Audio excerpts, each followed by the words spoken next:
نحمدہ و نصلی علی رسولہ الکریم اما بعد فاعوذ باللہ من الشیطان الرجیم بسم اللہ الرحمن الرحیم۔ دوستو، آج کے اس چھوٹے سے ویڈیو کے اندر رسول اللہ صلی اللہ علیہ وسلم کی ایک چھوٹی سی روایت میں آپ کے سامنے لے کر آیا ہوں۔ روایت ہے صحیح ابن ماجہ کے اندر 2041 نمبر روایت ہے، اور اس روایت کے اندر میں آپ کو بتاؤں گا کہ مرفوع القلم 3 قسم کے لوگ کون سے ہیں۔ مرفوع القلم دوستو ان لوگوں کو کہا جاتا ہے جن سے ایک وقت تک کے لیے اسلام کا جو مکلف پن ہے وہ نہیں ہوتا، مطلب کہ ان پر کوئی پکڑ نہیں ہوتی، ایک وقت مقررہ تک اللہ کی طرف سے ان کو چھوٹ ہوتی ہے۔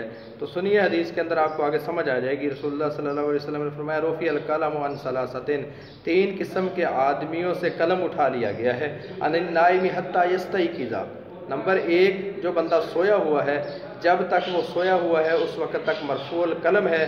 جب وہ بیدار ہو جائے گا، مطلب اس سوتے میں اگر نماز گزر گئی ہے تو اگر اس کو جو بیدار نہیں ہو سکتا، سونے کی وجہ سے اس کی نماز رہ گئی ہے، تو اس پر کوئی کسی قسم کی پکڑ نہیں ہے۔ ہاں، جب وہ بیدار ہو جائے تو اس کے بعد نماز اس کے اوپر واجب ہے، وہ نماز پڑھے۔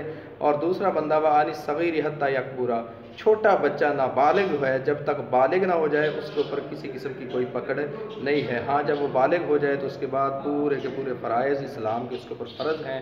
اور تیسرے نمبر پر وعن المجنون حتی یاکل او یفیق، تیسرے نمبر پر جو مجنون بندہ ہے، یعنی جو فاطر العقل ہے، ذہنی مریض ہے، جب تک اس کا ذہن ٹھیک نہ ہو جائے، اس کی عقل ٹھیک نہ ہو جائے، اس وقت تک وہ مرفوع القلم ہے، اس پر کسی قسم کی کوئی پکڑ نہیں ہے۔ تو یہ چھوٹی سی حدیث رسول اللہ صلی اللہ علیہ وسلم کی آپ کے سامنے بیان کرنا مقصود تھا۔ اللہ سے دعا ہے کہ ہمیں حق بات کو سمجھ کر اس کے اوپر عمل کرنے کی توفیق عطا فرمائے۔